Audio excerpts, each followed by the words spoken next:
The sun was setting over the glittering skyline of Manhattan, painting the sky in shades of orange and pink. In a luxurious penthouse on the 45th floor, a well-dressed man in his mid-40s stood by the floor-to-ceiling windows, his reflection showing the worry lines creasing his forehead. Mr. Lai, one of the city's most successful tech entrepreneurs, had built his fortune from nothing, but right now, he felt completely helpless. He glanced at his phone for the 100th time, rereading the message from his sister. "So sorry, brother. Down with terrible food poisoning. Can't make it to the dinner. Hope you can find someone else." The timing couldn't have been worse. This wasn't just any dinner. It was potentially the most important business meeting of the year. 3 major investors were flying in specifically for this evening, and they were bringing their spouses along. His sister had always been his lucky charm at these events, knowing exactly what to say and when to say it. The gentle sound of clinking glass caught his attention.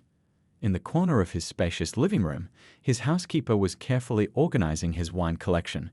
She moved with a quiet grace, handling each bottle as if it were a precious gem. He'd never really paid much attention to how she worked before, but something about her careful movements intrigued him. For 8 years she had worked in his home, arriving early each morning with a gentle smile and leaving quietly in the evening. Mrs. Rodriguez, he realized with a touch of shame that he didn't even know her first name, was always there, keeping his life in perfect order.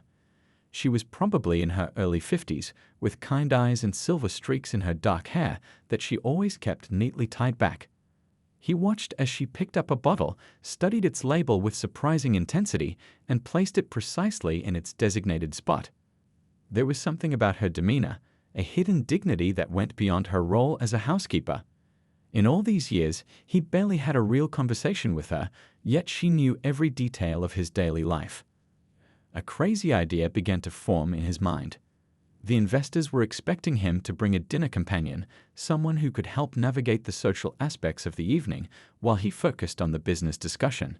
His sister's absence had thrown him off balance, but perhaps... "Mrs. Rodriguez?" he called out, his voice slightly uncertain. She turned around, carefully setting down the wine bottle she was holding. "Yes, sir?" "I hope this isn't too forward, but I find myself in an unusual situation." He explained about the dinner, his sister's sudden illness, and the importance of the meeting. As he spoke, he noticed how attentively she listened, her eyes showing understanding beyond mere politeness. "Would you?" He hesitated, suddenly aware of how strange his request might sound.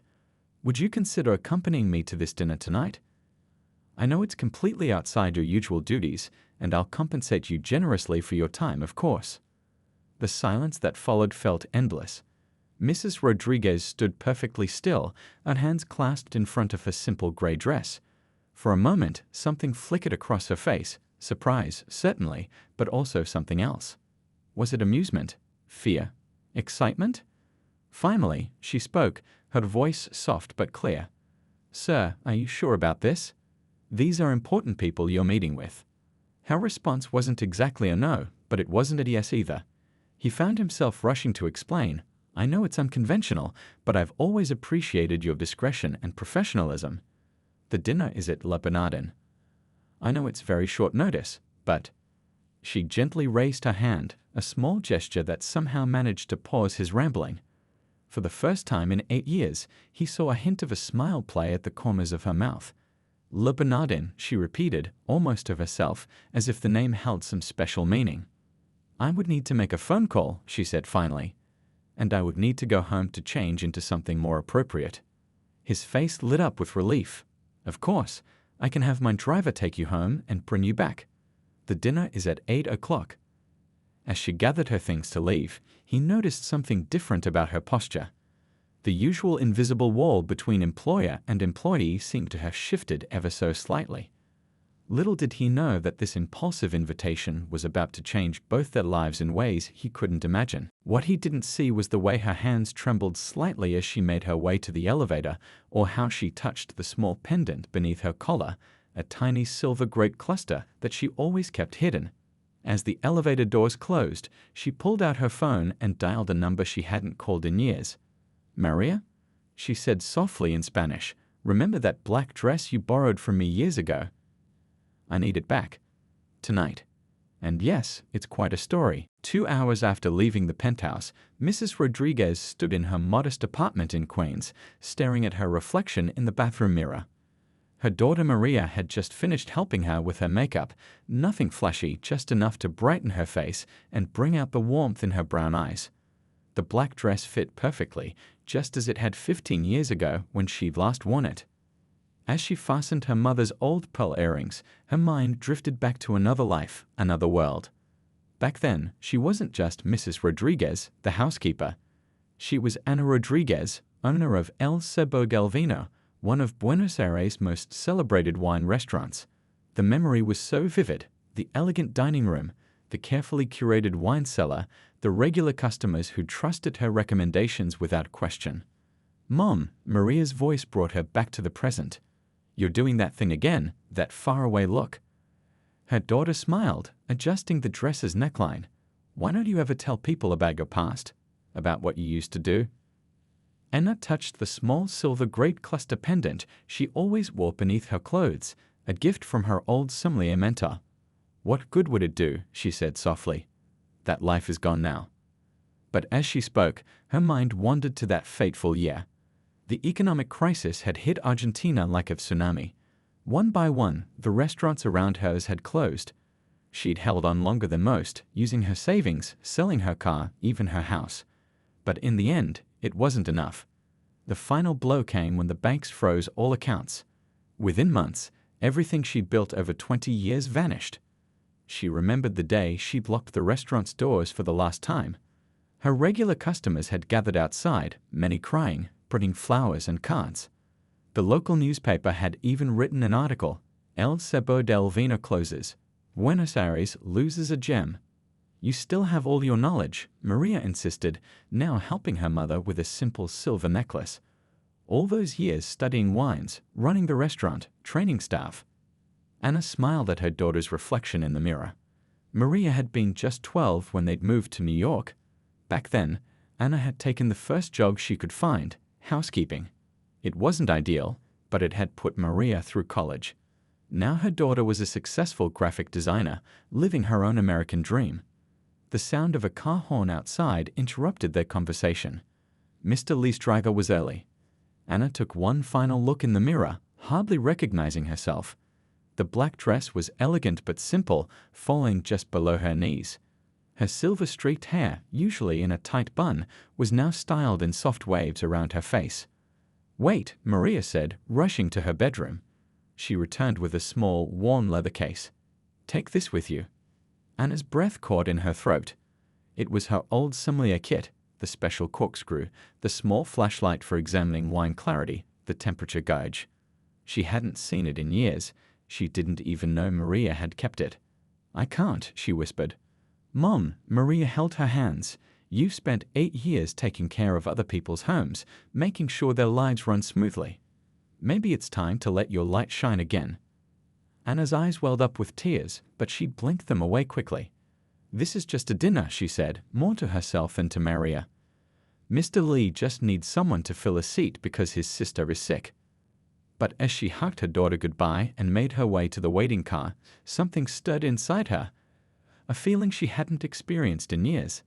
It was the same flutter of excitement she used to get before hosting a special wine-tasting event at her restaurant. In the back of the car, she opened the small leather case. Everything was still there, perfectly maintained. Her fingers traced the engraving on the corkscrew: "To Anna, who turns wine into poetry. From your mentor, Carlos." She closed the case and slipped it into her small evening bag. Probably she wouldn't need it. This was just a business dinner at a fancy restaurant, and she was just the housekeeper filling in at the last minute.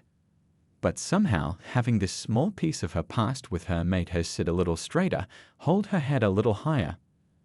As the car made its way through the busy streets of New York, Anna thought about how life sometimes moves in strange circles. 15 years ago, she'd lost everything and had to reinvent herself. Now, on this unexpected evening, she felt as if she was standing on the edge of something new again. The car turned onto 51st Street, and the famous Le Bernardin came into view. Anna took a deep breath, touching her pendant one last time. "Well, Carlos," she whispered to her old mentor's memory, "let's see if your star pupil still remembers her lessons." Little did she know that this evening would call upon every bit of knowledge, every ounce of experience she'd gained in her previous life. The simple dinner she'd been invited to was about to become much more than anyone, especially Mr. Lai, could have imagined. The doorman at El Bernardin held the heavy glass door open as Anna stepped out of the car. Mr. Lai was already waiting in the lobby, checking his phone nervously. When he looked up, he did a double take. The transformation in his housekeeper's appearance seemed to have caught him off guard. "Mrs. Rodriguez," he said, then corrected himself. "Anna, you look very elegant." There was genuine surprise in his voice and perhaps a hint of relief. Before she could respond, a sleek black car pulled up outside. Through the glass doors, they could see their dinner companions arriving, 3 couples, all dressed as if they'd just stepped out of a luxury magazine. Anna felt her heart rate quicken, but years of hosting high-pressure events at her restaurant had taught her how to keep her composure. The maître d', a tall man with perfectly groomed silver hair, approached them with the practiced smile of someone who'd served the world's elite for decades. "Ah, Mr. Lai, welcome back to Le Bernardin." His eyes slid past Anna as if she were part of the decor. "Your usual table is ready, and the other members of your party have just arrived." As they walked through the restaurant, Anna couldn't help but admire the space. The lighting was perfect, soft enough to create intimacy, bright enough to appreciate the food's presentation. The tables were immaculately set, each piece of silverware gleaming. The gentle murmur of conversations in various languages filled the air, along with the subtle clink of fine china and crystal. At their table, the investors and their wives were already seated. Mr. Li made the introductions.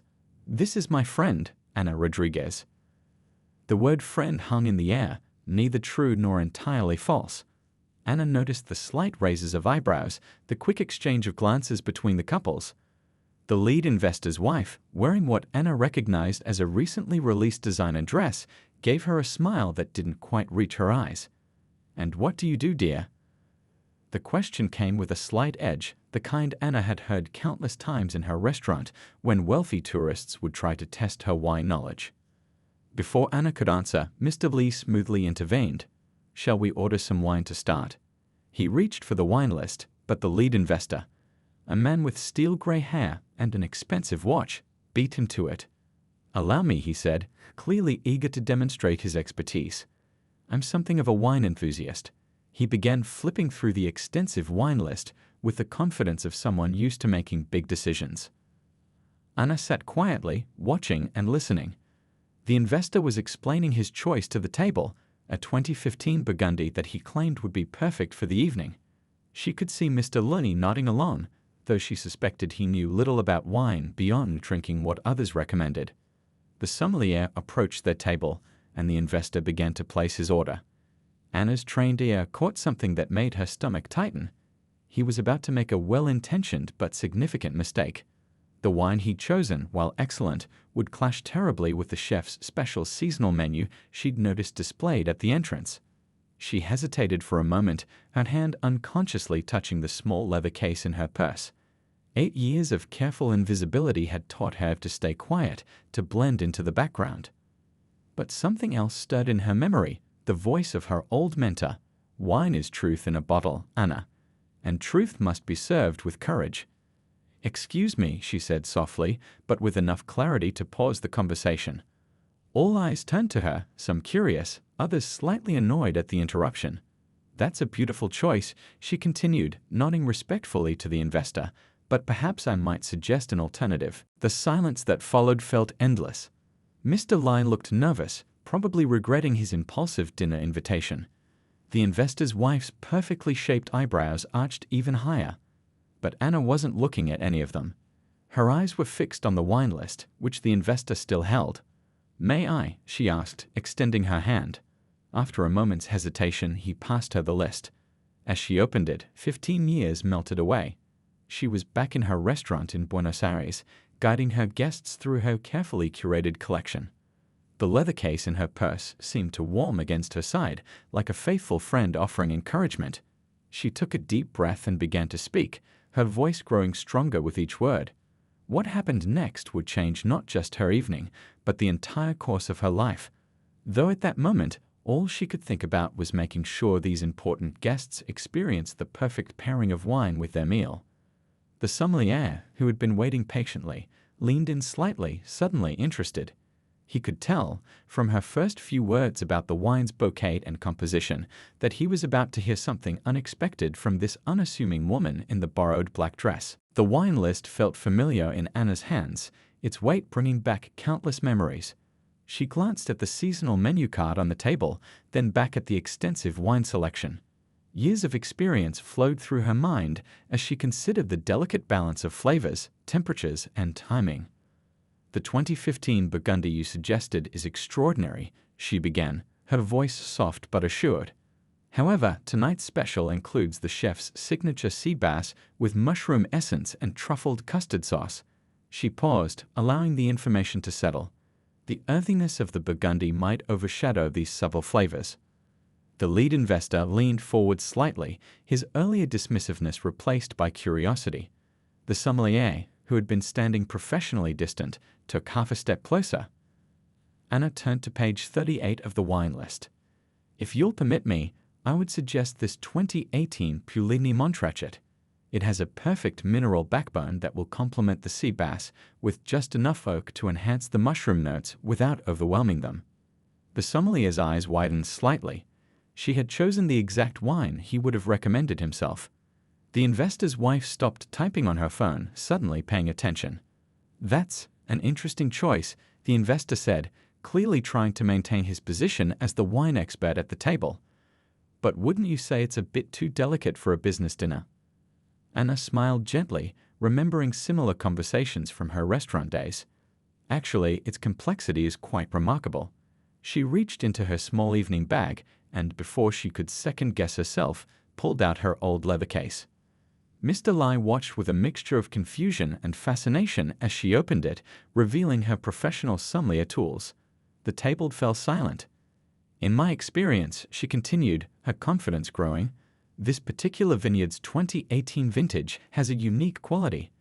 The first sip offers bright citrus notes, which will cleanse the palate between bites.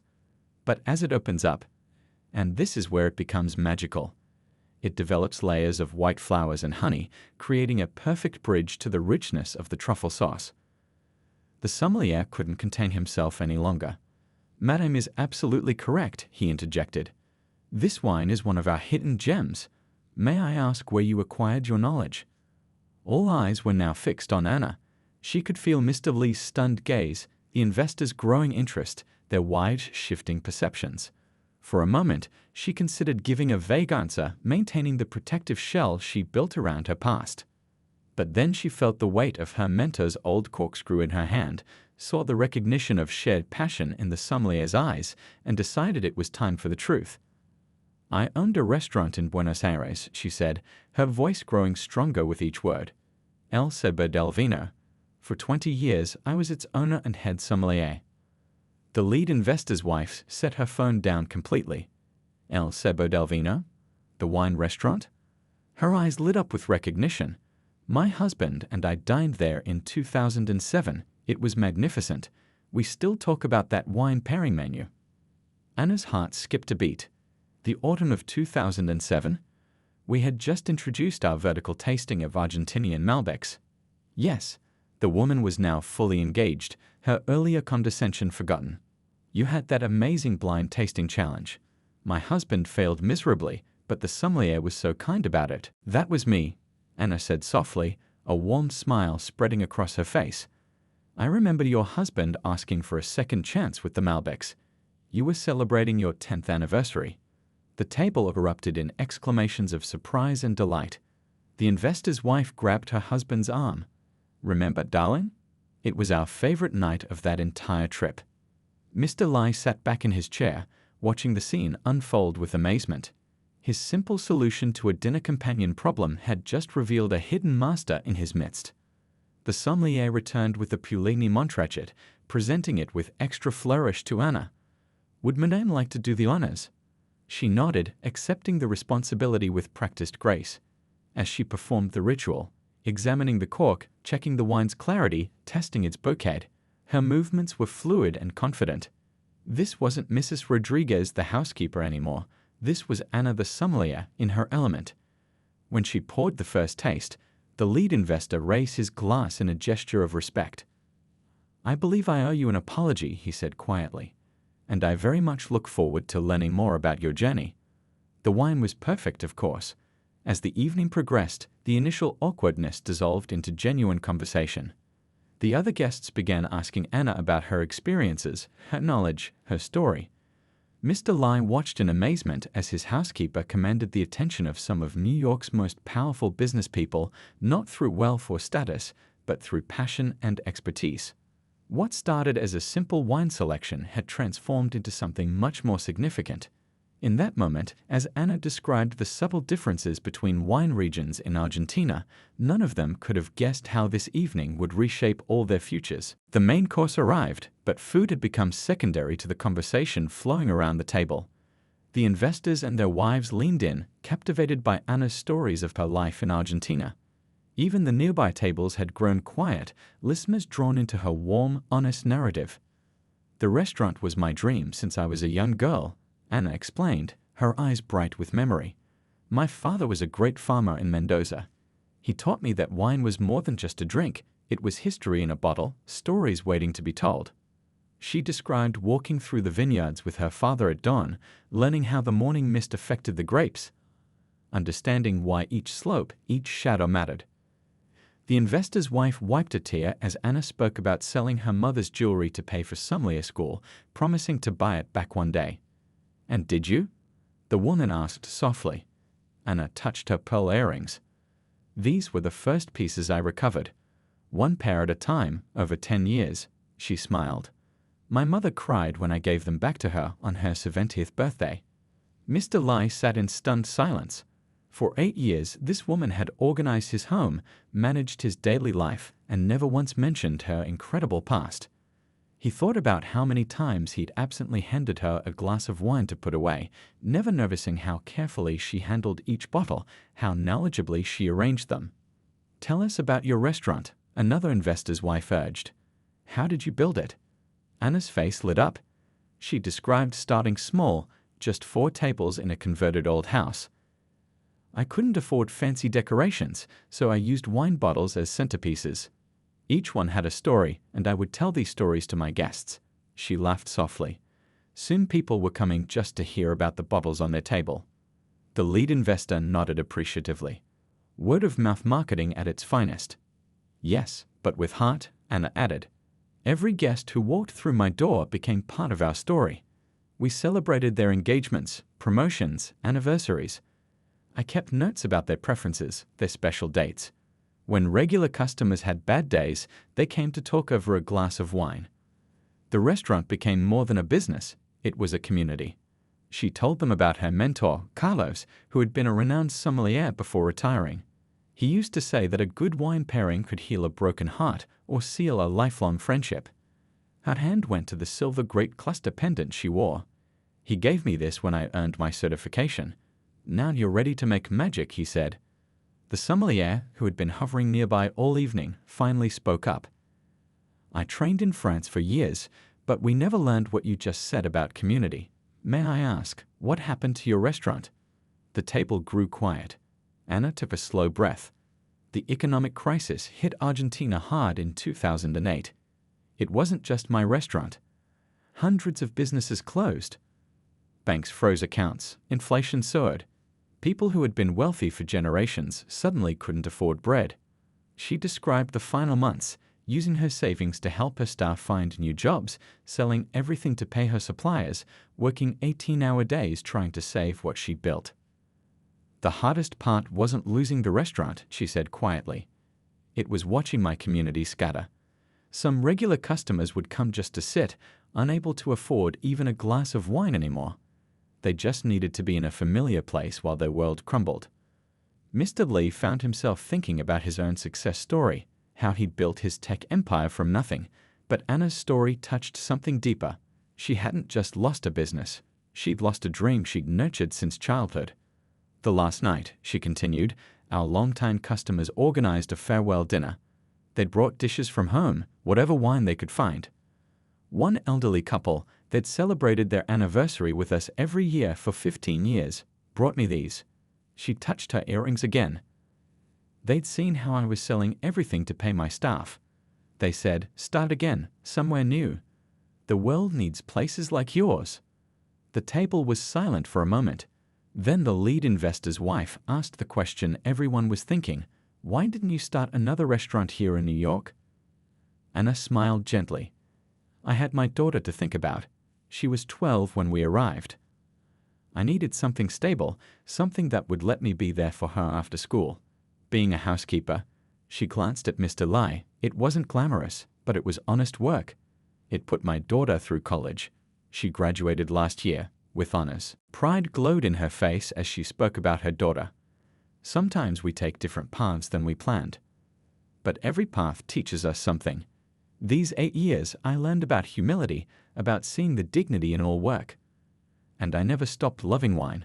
I just learned to love it quietly. The other guests exchanged glances, moved by her story. The lead investor studied her thoughtfully, an idea clearly forming in his mind. But before he could speak, his wife reached over and squeezed Anna's hand. Your mentor was right, she said softly. You do make magic, not just with wine, but with how you tell its story. No one at the table realized it yet, but this evening would open doors that had been closed for 15 years.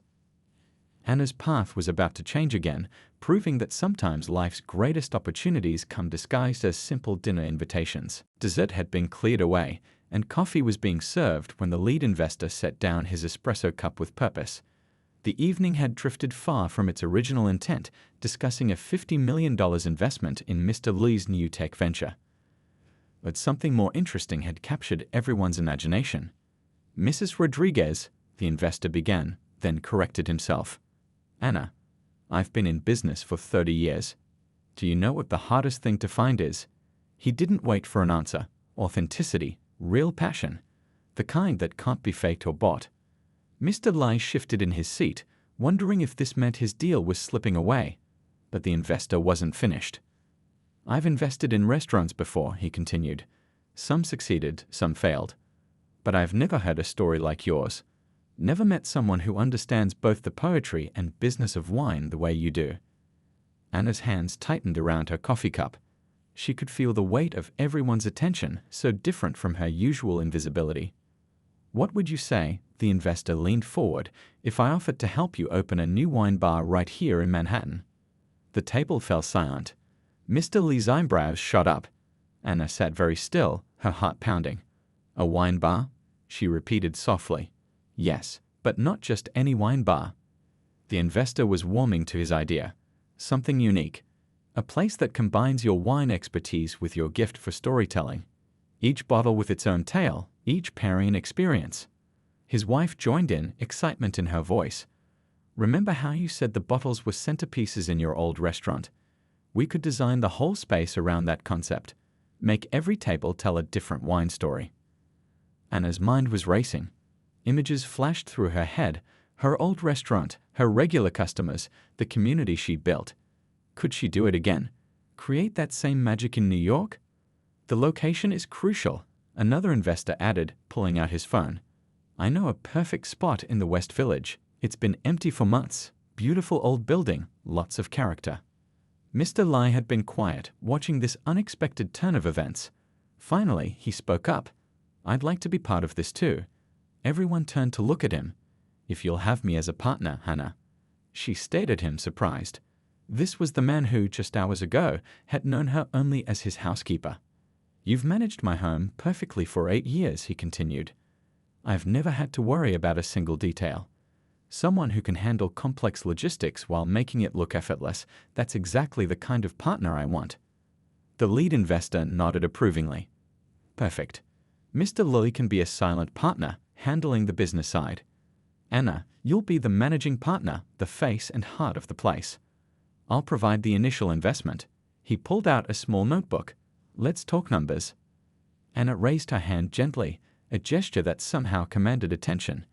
Before we discuss numbers, she said, her voice steady, I need to say something. The table waited.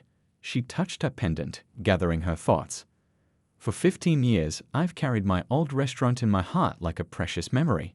But if we do this, it can't be an attempt to recreate the past. It needs to be something new, something that honors where I've been but celebrates where I am now. The investor's wife reached for her hand. What are you thinking? In Argentina, my restaurant was about the glory of wine. But here in New York, after everything I've lived through, she paused, emotion catching in her throat. I want it to be about second chances. About how life can surprise you, how dreams don't die, they just transform. Mr. Lai leaned forward. What would you call it? Segunda oportunidad, she said softly. Then translated, second chance. The lead investor smiled. Perfect. Now, about those numbers. He began writing in his notebook. I'm thinking $2 million initial investment. Full creative control to you, Anna. Mr. Lai handles the business operations. We'll want to move quickly, secure the location, start renovations. We could be open in 6 months. As he spoke, laying out plans and possibilities, Anna felt tears threatening. She thought about her daughter, who had kept her sommelier kid all these years, believing in her mother's gifts even when Anna herself had stopped believing. She thought about her old mentor, Carlos, and wished he could see this moment. Mr. Lai watched her carefully. Are you okay? He asked quietly. She nodded, composing herself. Just thinking about how strange life is. This morning I was organizing your wine collection. Now you're going to create your own, he finished. And this time you're not alone.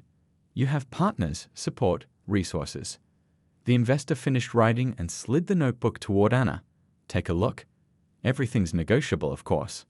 As she read through the proposed terms, her hands steady despite her racing heart, the other guests began excitedly discussing possibilities. The wives were already planning the interior design, the investors talking about location logistics, Mr. Lee making notes on his phone. In just a few hours, a simple business dinner had transformed into something none of them had expected. But isn't that how the best opportunities often arrive? Disguised as ordinary moments, waiting for the right time to reveal their magic. 6 months flew by like a whirlwind. The old building in the West Village had been transformed into something magical. The original brick walls were now adorned with carefully arranged wine bottles, each one lit from behind to cast warm shadows.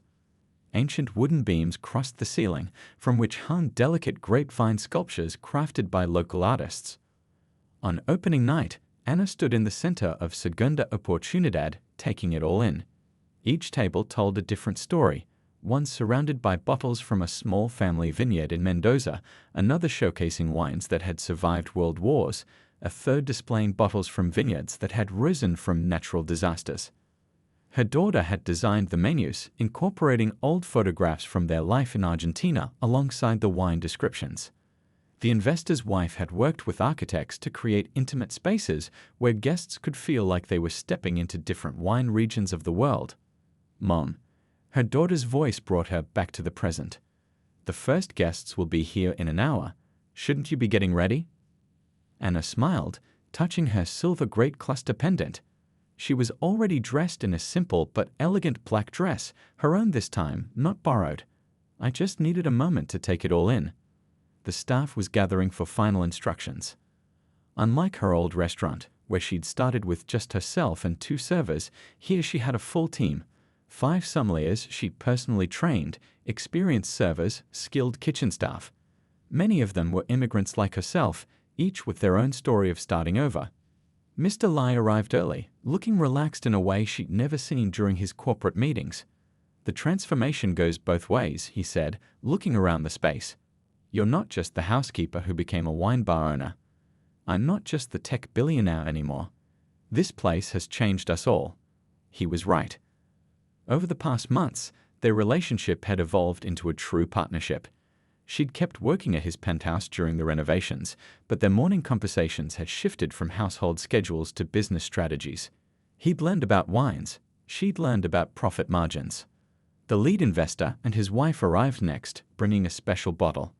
From your old restaurant, the wife explained. We found it in our wine cellar. We've been saving it for tonight. Anna's hands trembled as she held the bottle, a 2007 Malbec from her final year in Buenos Aires. How did you? We bought a case during that anniversary dinner, the investor smiled. This is the last bottle. More guests began arriving. Regular customers from Mr. Lee's tech circle, curious locals who'd watched the renovation progress, food critics, wine enthusiasts. But the most special guests were the surprise ones, 3 of her old regular customers from Buenos Aires, flown in secretly by the investors for opening night. When she saw them, Anna burst into tears.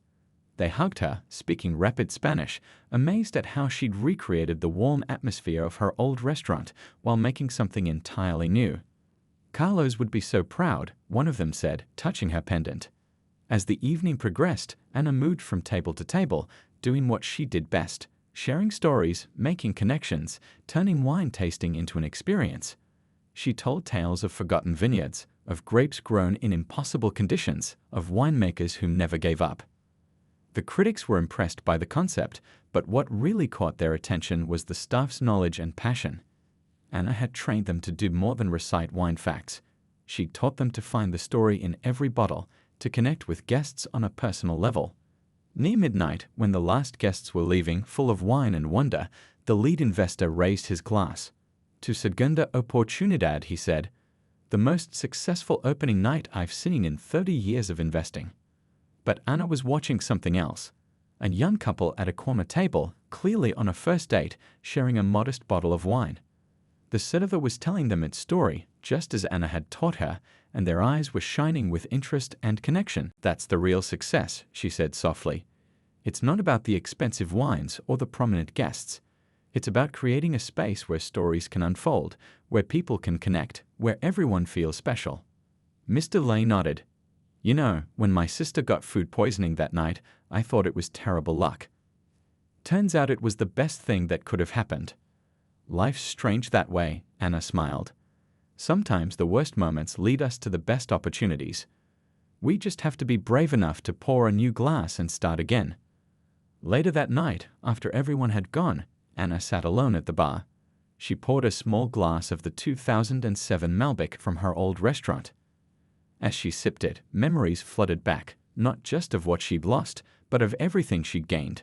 Her daughter's success, the dignity she found in starting over, the unexpected friendships, and now this beautiful new beginning. She took out her old leather sommelier kit and placed it on the bar, not as a relic of the past anymore, but as a bridge between what was and what could be. Segunda Oportunidad wasn't just a wine bar. It was proof that second chances come in unexpected ways, that every ending holds the seeds of a new beginning, and that sometimes the most beautiful stories are the ones that take us by surprise.